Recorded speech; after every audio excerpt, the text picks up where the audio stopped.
नमः श्रीयतिराजाय विवेकानंद शूरये सच्चिद सुख स्वरूपाय स्वामिने तापहारिणे। আমরা আজকে যে স্বামীজি অনুধ্যানের বিষয় সেটা স্বামীজির শিকাগো বক্তৃতামালা। স্বামী বিবেকানন্দ 1893 সালে শিকাগো বিশ্ব ধর্ম মহাসভায় তার যে আবির্ভাব, সেই আবির্ভাব একটি যুগান্তকারী ঘটনা। 30 বছরের তরুণ সন্ন্যাসী তিনি বিশ্ব ধর্ম মহাসভার মঞ্চে উপস্থিত হলেন 11ই সেপ্টেম্বর। কিন্তু তার আগে যে পটভূমিকা, স্বামীজি শিকাগোতে পৌঁছচ্ছেন তার আগে তিনি ভারতবর্ষকে যখন পরিব্রাজক হয়ে ভারতবর্ষে পরিক্রমা করছেন, সেই পরিক্রমা স্বামীজিকে চিনিয়েছিল। স্বামীজি আবিষ্কার করেছিলেন। কাকে আবিষ্কার করেছিলেন? ভারতবর্ষকে। আর কাকে আবিষ্কার করেছিলেন? নিজেকে। ভারতবর্ষকে কিভাবে আবিষ্কার করলেন, কি জানলেন? দেখলেন ভারতবর্ষের শক্তি হচ্ছে ভারতবর্ষের আধ্যাত্মিকতা, ধর্মে। ধর্মই হচ্ছে ভারতবর্ষের শক্তি। আর যেটা দুর্বলতা দেখলেন সেটা হচ্ছে সাধারণ মানুষের অশিক্ষা, দারিদ্র্য, অভাব। এইটা হচ্ছে দুর্বলতা। এবং এই দুটো জিনিস আবিষ্কার করার পর স্বামী বিবেকানন্দ এটাও আবিষ্কার করলেন যে তার মধ্যে অপরিসীম শক্তি আছে, এবং সেই শক্তিকে কাজে লাগিয়ে তিনি যখন আমেরিকা যাওয়ার সিদ্ধান্ত চূড়ান্ত হলো, তখন তিনি ভাবছেন যে তার এই শক্তি কাজে লাগিয়ে ভারতবর্ষের মানুষের জন্য, ভারতবর্ষের দরিদ্র মানুষের জন্য, অভাবী মানুষের জন্য ওই পাশ্চাত্য থেকে তিনি সাহায্য সংগ্রহ করবেন, আর পাশ্চাত্যকে দেবেন ধর্ম শিক্ষা। কোন ধর্ম? যে ধর্মের মধ্যে কোনো গোড়ামি নেই, সংকীর্ণতা নেই, যে ধর্মচিন্তার মধ্যে উদারতা আছে। এটাই কিন্তু বিশ্ব ধর্ম মহাসভায় সমস্ত ধর্মের প্রতিনিধিকে এবং শ্রোতৃবৃন্দকে স্বামী বিবেকানন্দ এমনভাবে উপস্থাপনা করেছিলেন যেখানে অন্য সমস্ত প্রতিনিধির থেকে স্বামীজি স্বতন্ত্র, ভিন্ন হয়েছিলেন। আমরা অনেকেই জানি যে শিকাগো ধর্ম মহাসভায় যখন শিকাগো বক্তৃতার কথা বলি, আমরা সাধারণভাবে 11ই সেপ্টেম্বরের বক্তৃতার কথা বলি। যে কোনো কারণই হোক, আমরা 11ই সেপ্টেম্বরের বক্তৃতার অন্যতম কারণ হতে পারে সেটা প্রথম দিন ছিল। দ্বিতীয় কারণ হতে পারে স্বামীজি ওই বক্তৃতাতেই এমন কিছু বলেছিলেন, তার ওই ভাবনা মানুষের হৃদয়কে স্পর্শ করেছিল এবং অন্যান্য সমস্ত বক্তৃতায় যেন স্বামীজির বক্তৃতার কাছে ম্লান হয়ে গেছিল। কিন্তু সব থেকে বড় কথা, এই যে আজকের বিষয় স্বামীজির শিকাগো বক্তৃতা মালা, তার কারণ হচ্ছে স্বামী শিকাগোতে একটি বক্তৃতা দেননি, অন্তত পক্ষে 12টা বক্তৃতা দিয়েছিলেন। সঠিক সংখ্যাটা জানা যায় না, কিন্তু মূলত আমরা যে 6টা বক্তৃতার কথা ভাবি সেগুলো হচ্ছে 11ই সেপ্টেম্বর, 15ই সেপ্টেম্বর, 19শে সেপ্টেম্বর, 20 সেপ্টেম্বর, 26শে সেপ্টেম্বর এবং 27শে সেপ্টেম্বর হচ্ছে শেষ দিন ওই বিশ্ব ধর্ম মহাসভার। অর্থাৎ 11 তারিখ থেকে 27 তারিখ পর্যন্ত এই 17 দিন ধরে বিশ্ব ধর্ম মহাসভা চলেছিল। কিন্তু আমরা বিশ্ব ধর্ম মহাসভায় ঢোকার আগে একটু জানতে চাইব যে কেন এই ধর্ম মহাসভা হঠাৎ করে আমেরিকা চিন্তা করল, আমেরিকাবাসী কেন চিন্তা করলেন? তারা প্রথমে দেখলেন যে কলম্বাস যে আমেরিকা আবিষ্কার করেছিলেন তার 400 বছর পূর্তি হচ্ছে 1893 সালে। এই 400 বছর পূর্তি উপলক্ষে তারা ঠিক করলেন যে একটি মেলা হবে, এক্সপোজিশন, কলম্বাসের নামে কলম্বিয়ান এক্সপোজিশন। সেখানে বিভিন্ন বিষয় থাকবে প্রদর্শনী, নারী প্রগতি থাকবে, শিক্ষা থাকবে, চিকিৎসাবিদ্যা থাকবে, বিজ্ঞান থাকবে। তখন ওখানকার যে প্রভাবশালী মানুষ চার্লস বনি, উনি বললেন যে মানুষের যে সম্পদ, মনুষ্যত্ব, মানবিক দিকটা যদি আমরা না দেখাতে পারি, সেই বিষয়ে যদি কিছু না করতে পারি, তাহলে এই কলম্বিয়ান এক্সপোজিশনের কোথায় সার্থকতা? কারণ এই বস্তুভিত্তিক জিনিস নিয়ে তো কোনোদিন হতে পারে না। আমাদের যে দেশের উন্নতি বা যা কিছু আমরা ভাবি, আমরা যতই টেকনোলজি ডেভেলপ করুক না কেন, আজকে প্রযুক্তিবিদ্যা কোথায় পৌঁছেছে? এই যে আমরা মোবাইল বলি, ল্যাপটপ, কম্পিউটার, সফটওয়্যার, যা কিছু টেকনোলজি হচ্ছে, আরও কত টেকনোলজি আসবে আগামী দিনে।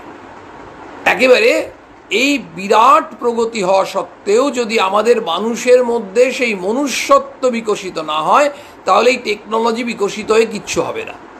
এটা তারা ভাবলে, তারা তখন ধর্ম এই বিষয়টায় আরেকটা, ওই কলম্বিয়ার এক্সপোজিশন বেলার মধ্যে আরেকটা বিষয় রাখলেন, এই মোট 20টা বিষয়। কিন্তু সবথেকে চিত্তাকর্ষক হয়েছিল, মানুষের মনে নাড়া দিয়েছিল, সবথেকে আকর্ষণীয় হয়েছিল এই বিশ্ব ধর্ম মহাসভা। অন্যগুলো তখন কিন্তু এই ধর্ম মহাসভার কাছে অনেক বেশি ঝিমিয়েছিল। মানুষ ছুটেছিল এই ধর্ম মহাসভার জন্য। কেন ছুটেছিল? কারণ এই 11ই সেপ্টেম্বর ওই স্বামীজি সবার হৃদয়ে প্রবেশ করে গেলেন। পাশ্চাত্যের মানুষ ভোগবাদী মানুষ, তারা ধর্ম সম্বন্ধে, অধ্যাত্মবাদ সম্বন্ধে তাদের কাছে খুব একটা সম্যক ধারণা নেই। এবং সবথেকে বড় কথা, ওই সাদা চামড়ার মানুষরা ভারতবর্ষের মানুষকে অত্যন্ত নিচু দৃষ্টিতে তারা দেখতেন, এবং ভারতবর্ষের মানুষও মনে করতেন আমাদের মধ্যে কোনো ক্ষমতা নেই। তারা একটা হীনমন্যতায় ভুগতেন। আমাদের পৃথিবীকে দেবার কি আছে? পৃথিবীকে, ভারতবর্ষের যে অনেক কিছু দেবার আছে, সেটা ভারতবর্ষের মানুষ জানতে পারলেন কখন?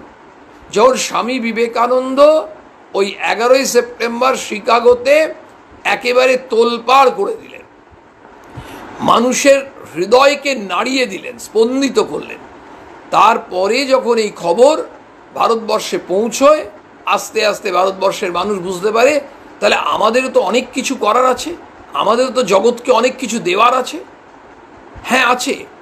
এবং এটাই স্বামী বিবেকানন্দ পরবর্তী ক্ষেত্রে বারবার বলছেন যে আমাদের ভারতবর্ষের যা সম্পদ, সনাতন ভারতবর্ষ, তিনি কি পড়েছেন? তিনি ভারতীয় শাস্ত্র পড়েছেন। সেই ভারতীয় শাস্ত্র, সনাতন শাস্ত্রে যা বলছে সেটা একেবারে প্রত্যক্ষ অনুভব করেছেন তার গুরু শ্রীরামকৃষ্ণের জীবনে, যেটা প্রকাশিত হচ্ছে। আর ভারতবর্ষের যে আসল রূপ, সনাতন ভারতবর্ষ, সেটি তিনি ভারত পরিক্রমায় দেখলেন। নিবেদিতা বলছেন এই 3টে বিষয় নিয়ে স্বামী বিবেকানন্দের জীবন তৈরি হয়েছে।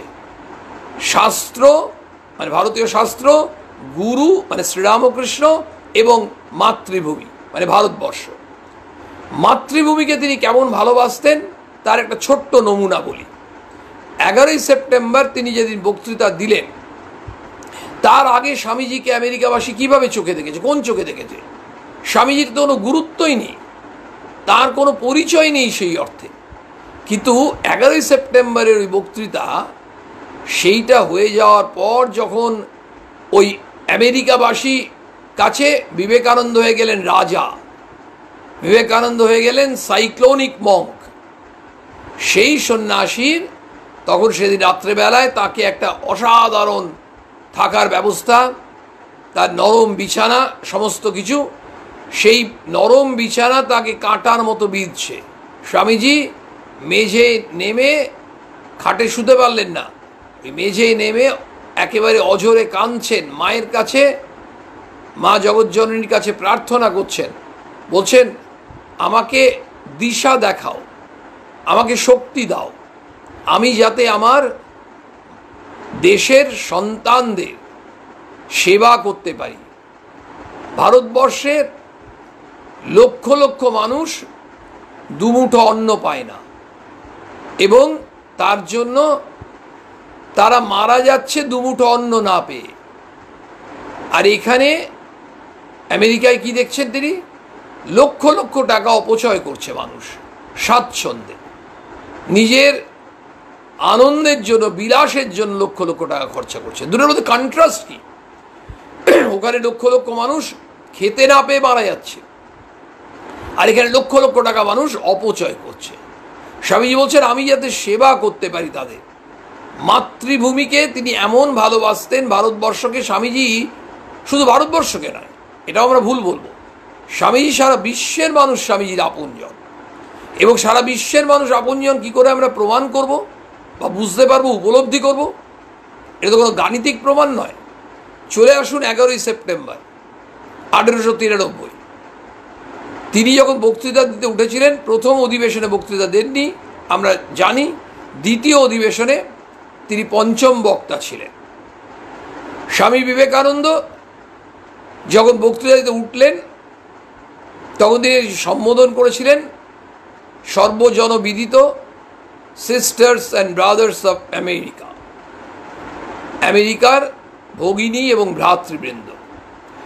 এই সম্বোধন যে মুহূর্তে করলেন sisters and brothers of America, ওনার সম্বোধনের সঙ্গে সঙ্গে প্রায় 4 থেকে 4,500 শ্রোতা ওই হলটায় ছিল, যে হলে ওই ধর্মসভা হচ্ছিল। হলটার নাম কলম্বাস হল।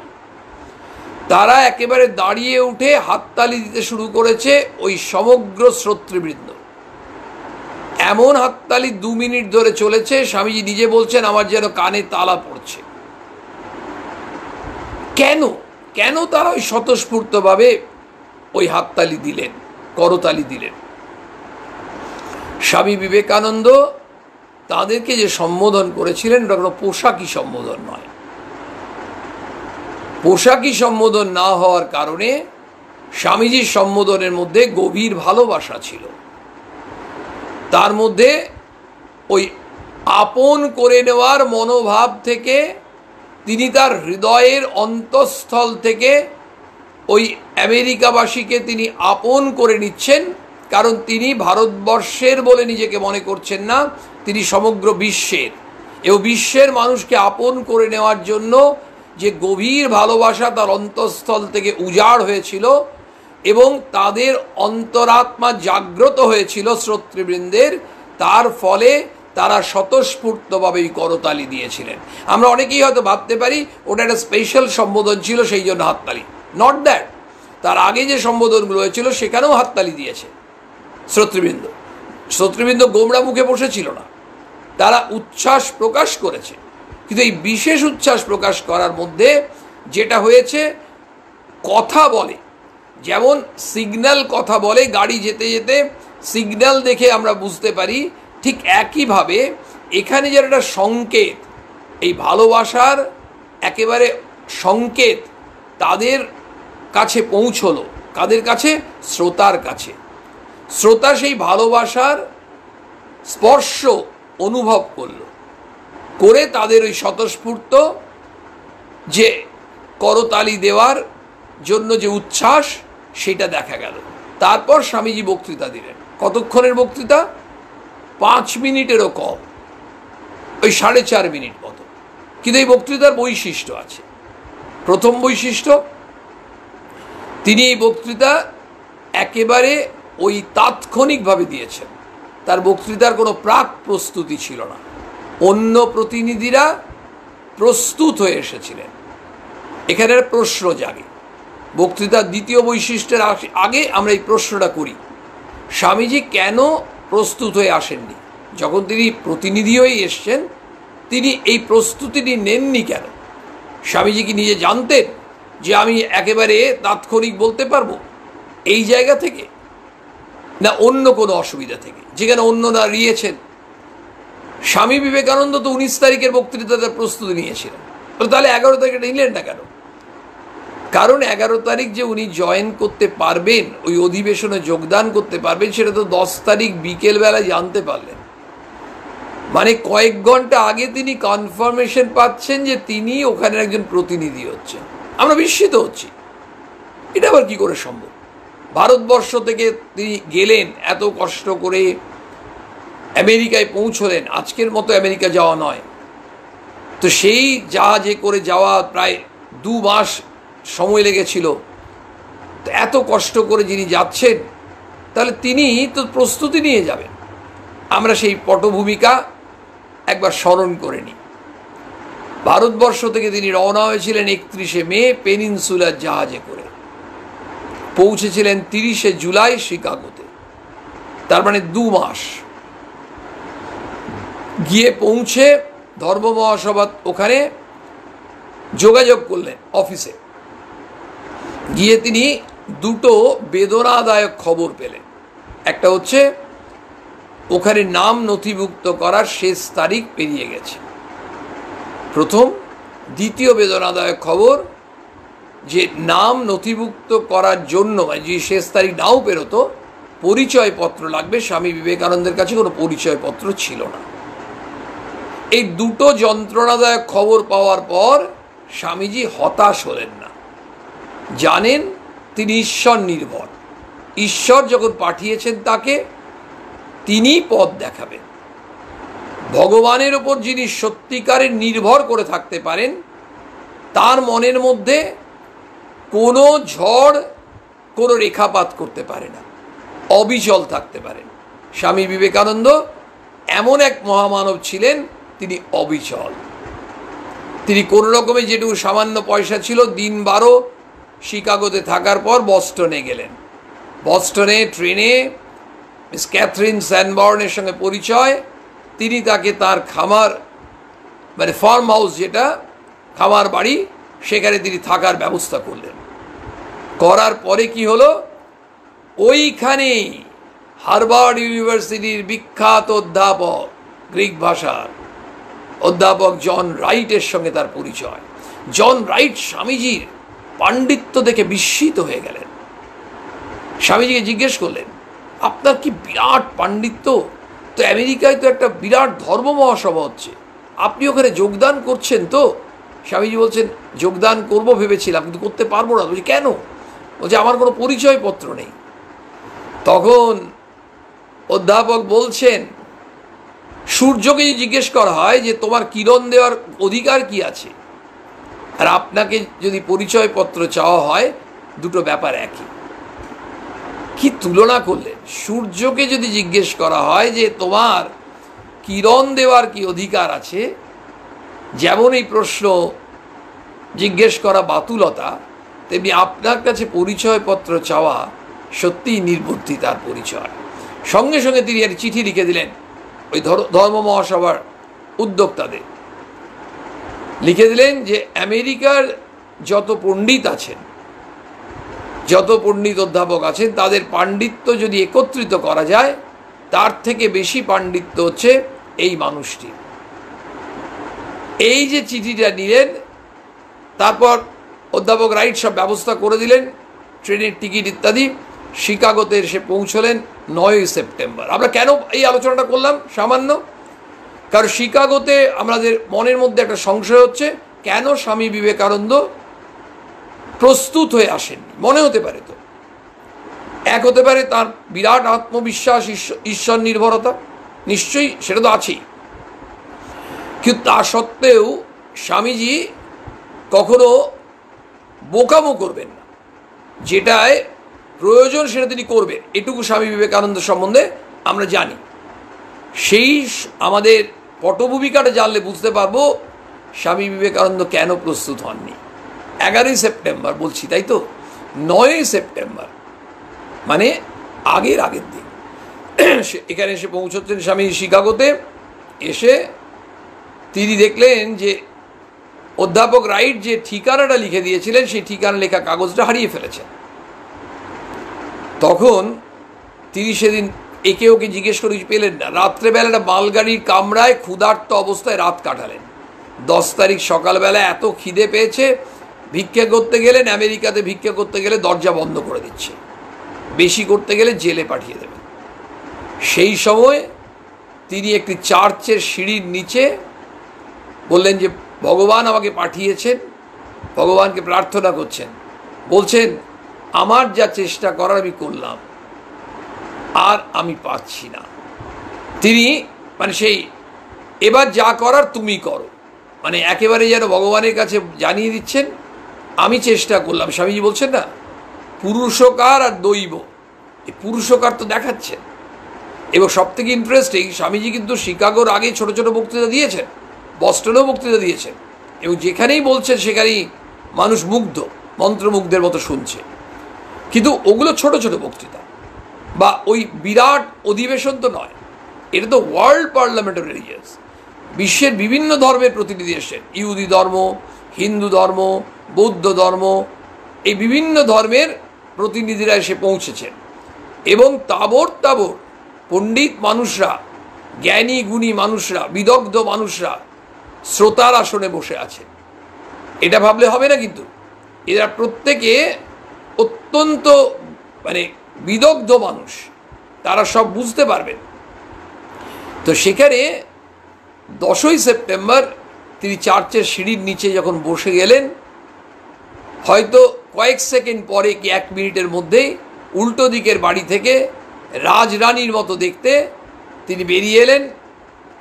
হেল পরিবারের মিসেস হেল, আমরা তার কথা জানি, স্বামীর জীবনী পড়লে জানতে পারবো। স্বামীর সঙ্গে একটা আত্মিক সম্পর্ক হয়ে গেছিল এই হেল পরিবারে। তিনি এসে বললেন, আপনি ধর্ম মহাসভায় যোগদান করতে এসছেন? স্বামী যখন হ্যাঁ বললেন, তিনি বাকি ব্যবস্থা করলেন, বাড়িতে নিয়ে গেলেন, আপ্যায়ন করলেন। বিকেলবেলায় ধর্ম মহাসভায় 10 তারিখে গিয়ে তার নাম নথিভুক্ত করলেন হিন্দু ধর্মের প্রতিনিধি।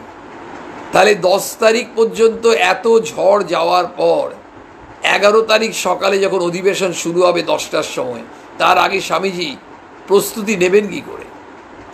কিন্তু যিনি প্রস্তুতি নিলেন না, তিনি তো মাতৃনির্ভর।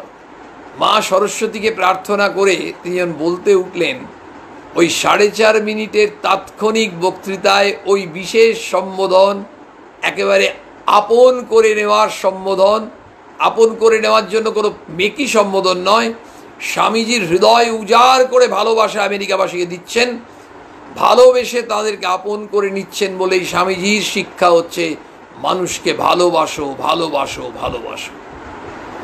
স্বামীজি যা জীবনে করে গেছেন তাই তিনি কিন্তু বলেছেন।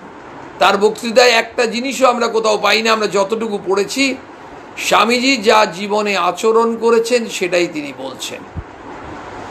অদ্ভুতভাবে ওই বক্তৃতা শোনার পরে আবার শেষ হলো যখন, তোর আবার হাততালি। তারপরে ওই দিন থেকে বিবেকানন্দ, যাকে 10 তারিখ তার আগের দিন স্বামীজি ওইভাবে চার্চের সিঁড়ির তলায় পড়ে আছেন, তার আগের দিন যিনি মালগাড়ির কামরায় ক্ষুধার্ত অবস্থায় কাটিয়েছেন, সেই মানুষটিকে নিয়ে আমেরিকাবাসী এমন হয়ে গেল, যতদিন এই ধর্ম মহাসভা চলেছিল, এই 17 দিন, আপনাদের শুনলে আনন্দ হবে, গর্ব হবে আমাদের প্রত্যেকে। সত্যিই তাই। কি হয়েছিল জানেন? স্বামীজি যদি মঞ্চের এক প্রান্ত থেকে অন্য প্রান্তে যদি হেঁটে যেতেন, মানুষ হাততালি দিতেন। স্বামীজি শিশুর মতো সরলভাবে সেটা অ্যাকসেপ্ট করতেন। আরও কথা শুনবেন, সত্যি আমাদের গর্ব হয়, আমরা সেই দেশের মানুষ যে দেশে স্বামীজি জন্মেছেন। অদ্ভুত। স্বামীজিকে নিবেদিতা বলেছিলেন না যে আমি কি করতে চাই, আমি কেন ভারতবর্ষে আসতে চাইছি? সেই দেশ, যে দেশ স্বামী বিবেকানন্দকে জন্ম দিয়েছে, আমি সেই দেশের সেবা করতে চাই। স্বামীজি মানে তো ভারতবর্ষ, ভারত আত্মা বিবেকানন্দ নিজে বলেছেন, আই এম কন্ডেন্সড ইন্ডিয়া, সনাতন ভারতবর্ষের কথা। কিন্তু যে কথা তার গুরু শিখিয়েছেন শ্রীরামকৃষ্ণ, শ্রীরামকৃষ্ণ যে সর্বধর্ম সমন্বয়ের অবতার, তার কাছে, ঠাকুরের কাছে তো কোনো ধর্ম বড়, কোনো ধর্ম ছোট নয়। ঠাকুর তো উদার, বিভিন্ন ধর্মের সাধনা করে তারপর ঠাকুর বলছেন যত মত তত পথ। স্বামীজির বক্তৃতা কি, তার মর্মার্থ কি? যত মত তত পথ। স্বামী বিবেকানন্দের ঠাকুরের কথাগুলোই তিনি বক্তৃতায় বললেন, ঠাকুরের ভাবটাই তিনি আমেরিকাতে প্রচার করলেন, সারা পৃথিবীতে প্রচার করলেন। ঘটনা, স্বামীজি ঠাকুরের নির্বাচিত যন্ত্র, ঠাকুরের ভাব শুধু ভারতবর্ষের মধ্যে থাকলে তো হবে না, ওই সীমাবদ্ধ থাকলে তো হবে না, সারা পৃথিবীতে ছড়াতে হবে, সারা পৃথিবীর প্রয়োজন আছে। এই ধর্ম মহাসভায় বিবেকানন্দের কি অনবদ্য ভূমিকা, সেটা আমরা বুঝতে পারবো। বিবেকানন্দ সারা পৃথিবীকে কি অবদান দিলেন দেখুন। অন্যতম অবদান, অনেকগুলো অবদান আছে, একটা অবদান বলি, তিনি ধর্মের একটা নতুন দৃষ্টিভঙ্গি বিশ্বের মানুষের কাছে পৌঁছে দিলেন কি করে? আর নিউ আউটলুক টু রিলিজিয়ন কি করে বলুন? 11ই সেপ্টেম্বর তিনি বলছেন, তার বক্তৃতার মধ্যে আছে ইউনিভার্সাল টলারেন্সের কথা আছে, কিন্তু টলারেন্সের থেকেও তিনি গুরুত্ব দিলেন acceptance. We accept all religions as true. আমরা সব ধর্মকে সত্য বলে বিশ্বাস করি। শুধু আমি নিজের ধর্মটাকে সত্য বলি আর অন্য ধর্মকে সত্য বলি না, এটা নয়। অন্য ধর্মের যারা প্রতিনিধি ছিলেন তারা প্রত্যেকে চেষ্টা করেছিলেন নিজের ধর্মকে শ্রেষ্ঠ প্রতিষ্ঠিত করার, অন্য ধর্মকে ছোট করে। সাধারণভাবে দেখুন, আমরা যদি একজন অন্য মানুষদের, অনেক মানুষদের আনন্দ দিয়ে নিজে আনন্দ পাচ্ছেন, আরেকজন মানুষ শুধু নিজে আনন্দ পাচ্ছেন, অন্য মানুষদেরকে যতটা সম্ভব কষ্টে রেখে, আমরা নিশ্চয়ই প্রথম মানুষটিকে দ্বিতীয় মানুষের থেকে অনেক বেশি গ্রেট বলবো, মহান বলবো, কারণ তিনি অন্য মানুষদেরকে আনন্দ দিলেন, তার সঙ্গে নিজে আনন্দে আছে। স্বামীজির বক্তব্য হচ্ছে, তুমি নিজের ধর্মের প্রতি আস্থা রাখো, তুমি যে ধর্মেরই হও, নিজের ধর্মকে শ্রদ্ধা করো, কিন্তু একই সঙ্গে প্রত্যেকটি ধর্মকে তুমি উদার দৃষ্টিতে দেখো, প্রত্যেকটি ধর্মকে তুমি শ্রদ্ধা করো, প্রত্যেকটি ধর্মকে তুমি সমান মর্যাদা দাও। তাই তিনি বলতে পারলেন, সকল ধর্মকে আমরা সত্য বলে বিশ্বাস করি। এই কথাটা বিশ্বের মানুষের কাছে, আমেরিকার মানুষের কাছে একটা নতুন তথ্য, নতুন বার্তা তাদের কাছে পৌঁছল, তাদের চোখ খুলে গেল। এবং দেখুন, এটা হচ্ছে অন্যতম অবদান। দ্বিতীয় অবদান দেখুন, স্বামী বিবেকানন্দ যে বক্তৃতাগুলো দিয়েছিলেন তার মধ্যে সব থেকে বড় বক্তৃতা, বা সেই অর্থে উনি যেহেতু হিন্দু ধর্মের প্রতিনিধি, তাই হিন্দু ধর্মের উপর যে বক্তৃতাটা দিলেন 19 সেপ্টেম্বর 1893, সেই বক্তৃতাটাতে তিনি সব থেকে বড় বক্তৃতা এবং একেবারে তৈরি করেছিলেন। সেখানে শুরু করেছিলেন হিন্দু ধর্ম, হিন্দু ধর্মের উদারতা ইত্যাদি বলেছেন। বলতে বলতে বলতে বলতে শেষের দিকে এসে বলছেন একটা ইউনিভার্সাল রিলিজিয়নের কথা। ইউনিভার্সাল মানে বিশ্বজনীন ধর্ম। বিশ্বজনীন ধর্ম বলে তিনি আইডিয়াটা ক্লিয়ার করছেন কি? বিশ্বজনীন ধর্ম মানে শুধু একটা পার্টিকুলার ধর্ম থাকবে, আমরা সবাই ওই ধর্মে নেবো তা নয়। তুমি যে ধর্মের মানুষ তুমি সেই ধর্মেই থাকবে, কিন্তু অন্য ধর্মকে তুমি উদার দৃষ্টিভঙ্গি নিয়ে দেখবে, অন্য ধর্মকে তুমি শ্রদ্ধা করবে, অন্য ধর্মকে তুমি ভালোবাসবে। এই হচ্ছে ইউনিভার্সাল রিলিজিয়ন। মানে অর্থাৎ নিজে তুমি যেখানে আছো, নিজের ধর্ম তুমি থাকো, থেকে অন্য ধর্মদেরকেও তুমি আপন করার চেষ্টা করো। অন্য ধর্ম তোমার ধর্ম থেকে ছোট নয়, এটা কখনোই ভাববে না। আমাদের সেই জন্যই স্বামীজি 11 তারিখ বললেন, সহিষ্ণুতা নয়, গ্রহিষ্ণুতা, গ্রহণ করতে হবে। এই যে সকল ধর্মকে সত্য বলে গ্রহণ করা, এটাই হচ্ছে স্বামীজির মূল বক্তব্য। দ্বিতীয় পেলাম ইউনিভার্সাল রিলিজিয়ন। তৃতীয় দেখুন, স্বামী 27 সেপ্টেম্বর যেদিন শেষ দিন ছিল, সেদিন স্বামীজি বলেছিলেন যে একজন হিন্দু বা বৌদ্ধকে খ্রিস্টান হতে হবে না, একজন খ্রিস্টানকে হিন্দু বা বৌদ্ধ হতে হবে না। যিনি হিন্দু আছেন তিনি হিন্দুই থাকবেন, যিনি বৌদ্ধ তিনি বৌদ্ধই থাকবেন, জোর করে তাকে খ্রিস্টান হতে হবে না। আবার যিনি খ্রিস্টান তাকে জোর করে হিন্দু হতে হবে না, বৌদ্ধ হতে হবে না। তুমি হিন্দু, আরো ভালো হিন্দু হও, আরো তুমি ওই ধর্মের উন্নত হও, উন্নত হও, উন্নত থেকে উন্নততর, তুমি গুড বেটার বেস্ট আরো রাইজ করো। কিন্তু অন্য ধর্ম তোমাকে জোর করে একটা কনভার্ট করতে হবে না। আর তাদের মূল উদ্দেশ্য কি ছিল? যারা এই উদ্যোক্তা, তাদের একটা ধারণা ছিল প্রথমে, যেটা স্বামীজি ভেঙে দিলেন।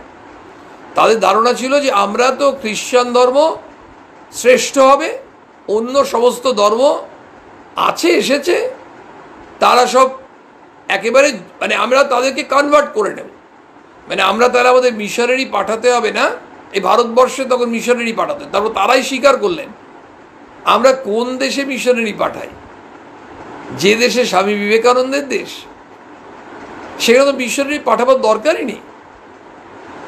স্বামীজি 15ই সেপ্টেম্বরে কি হয়েছিল আপনাদের অনেকেরই নিশ্চয়ই জানা, তবু আলোচনার মধ্যে আসছে, কারণ শিকাগো বক্তৃতা মালা বলে। আমরা চেষ্টা করব আমাদের 27 তারিখের মধ্যে যে সোমবারগুলো, আমরা চেষ্টা করব যদি আরও কিছুটা আলোচনায় আনা যায়। অবশ্যই আলোচনার শেষ নেই, কিন্তু যতটা আনা যায়। 15ই সেপ্টেম্বরের তিনি কি হয়েছিল একটু আলোচনা করা যাক। সেটা তো দ্বিতীয় দিন, 11ই সেপ্টেম্বর প্রথম দিন, 15ই সেপ্টেম্বর দ্বিতীয় দিন। সেদিন বিভিন্ন ধর্মের প্রতিনিধিরা নিজেদের মধ্যে এমন তর্ক বাঁধিয়ে ফেলেছিলেন, প্রত্যেকেই বলতে চাইছেন আমার ধর্ম হচ্ছে সেরা, শ্রেষ্ঠ। এতটা জোরালো তর্ক শুরু হয়েছিল, তারা বাধ্য হয়েছিলেন স্বামী বিবেকানন্দকে বলতে। স্বামী বিবেকানন্দ তখন উঠে একটি গল্প বলেছিলেন, সেই বিখ্যাত কুয়োর ব্যাঙ গল্পটি। কুয়োতে একটা ব্যাঙ থাকতো, সেই ব্যাঙটা, ওই কুয়োটাই তার জগৎ, কুয়োর বাইরে কোনোদিন যায়নি। তো সমুদ্র থেকে একটা ব্যাঙ এসে একদিন কুয়োতে পড়েছে। তোর কুয়োর ব্যাঙটা বলছে, ভাই তুমি কোত্থেকে এলে? এখানে তো আমি একাই থাকি। বলছে আমি সমুদ্র থেকে এসেছি। ওই সমুদ্র আবার কি? বলছে অনেক বড়। বলছে আমার কুয়োর থেকে তো বড় নয়। বলে কুয়োতেই এক পয়েন্ট থেকে আরেক প্রান্তে লাফ দিয়েছে। সমুদ্রের ব্যাঙটা হাসছে, বলে তোমার কোনো ধারণাই নেই। আরেকটু দিয়েছে, কুয়োর ব্যাঙ তাকে তাড়িয়ে দিল। বলছে একেবারে মিথ্যে কথা বলছে, আমার থেকে বড় কিছু হতেই পারে না, কুয়োর থেকে বড় কিছু হয়? তোর কুয়োটাই তো তার জগৎ, সে তো দেখেনি, সে তো সমুদ্র দেখেনি। স্বাভাবিকভাবেই সমুদ্রের ব্যাঙ সত্যি কথা বললেও কুয়োর ব্যাঙ তাকে মিথ্যুক বলে তাড়িয়ে দিল। গল্পটা শেষ করে স্বামীজি বলছেন, আমি হিন্দু, আমি একটা কুয়োর মধ্যে আছি, আমি ভাবছি ওইটাই আমার জগৎ, এর বাইরে আর কিছু হতে পারে না। মানে আমার হিন্দু ধর্মটাই। যিনি মুসলমান তিনি একটি কুয়োর মধ্যে আছেন, তিনি ভাবছেন তার ধর্মটাই সেরা, ওটাই তো ওই জগৎটাই, ওটাই তার জগৎ, তার বাইরে জগৎ হতে পারে না। আর খ্রিস্টান তার কুয়োতে থেকে সেটাই ভাবছেন।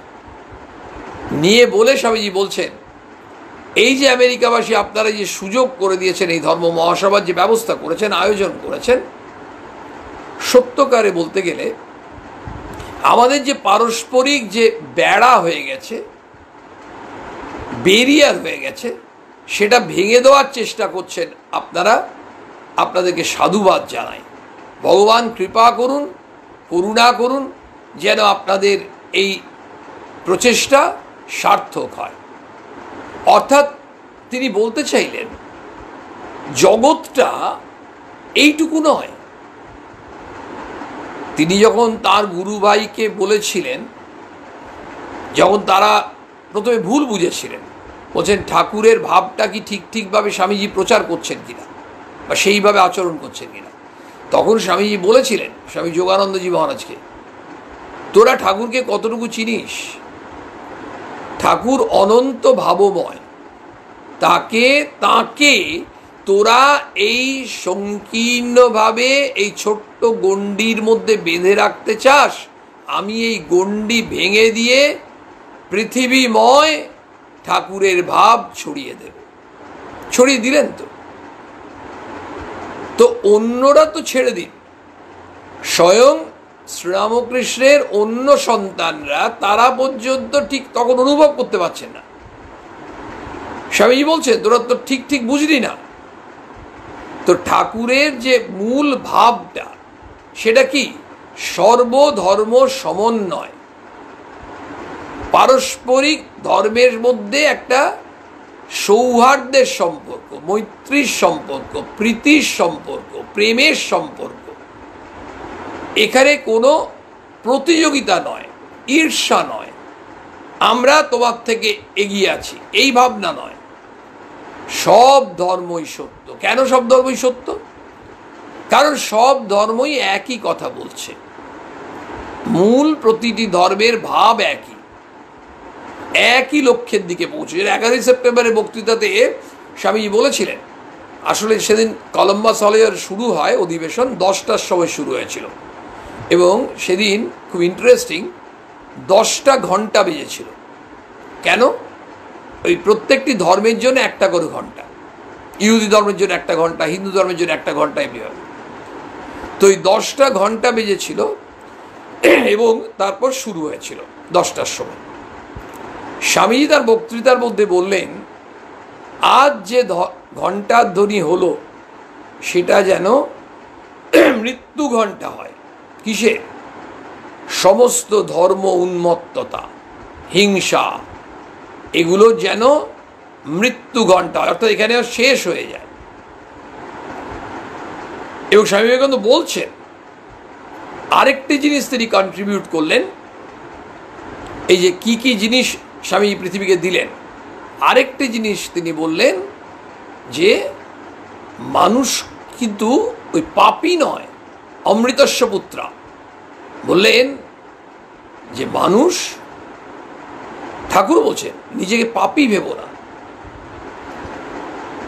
আমরা কত সময় ভাবি। বলতে গিয়ে স্বামীজি বললেন, প্রতিটি মানুষই স্বরূপত দেবতা, প্রত্যেকটা মানুষ স্বরূপত দেবতা, কিন্তু সেটা মানুষ রিয়েলাইজ করতে পারছে না, অনুভব করতে পারছে না। ওই দেবত্ব মানুষটির মধ্যেই আছে, অন্তর্নিহিত আছে।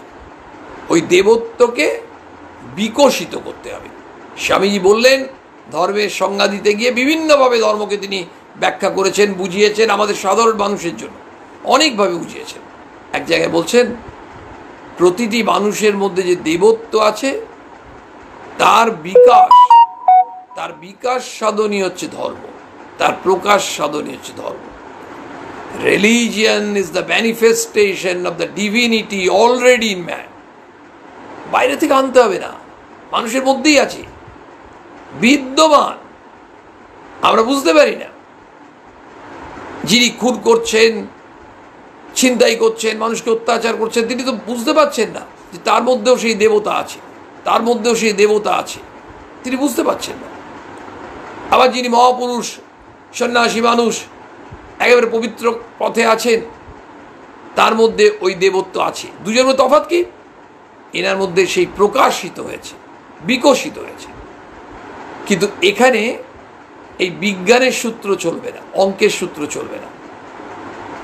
ভগবানের লীলা কেউ কিচ্ছু জানি না। ওই যে ক্যাথরিন স্যানবর্ন অথবা অধ্যাপক রাইট, ভগবানই তো পাঠিয়ে দিলেন। অদ্ভুতভাবে তারা স্বামীজির পাশে দাঁড়ালেন এবং তারা যন্ত্রের, অধ্যাপক রাইট তো যন্ত্রের কাজ করলেন এবং ঠাকুরেরই, ঈশ্বরেরই যন্ত্র, ঠাকুরই তো পাঠাচ্ছেন সব। তো সেইভাবে দেখতে গেলে আমরা একটা জিনিস অনুভব করতে পারছি যে প্রত্যেকের মধ্যেই সেই দেবত্ব কেউ অনুভব করতে পারছে, কেউ পারছে না। কিন্তু যেটা বলছিলাম, বিজ্ঞানের সূত্র, অঙ্কের সূত্র নয়, গাণিতিক সূত্র নয়। ভগবান চাইলে যে কোনো মানুষের যে কোনো সময় সেই দেবত্ব বিকশিত হতে পারে। মূকং করতি বাচালং পঙ্গুং লঙ্ঘয়তে গিরি। আমরা আরও অনেকগুলো বক্তৃতা নিয়ে আলোচনা করতেই পারি।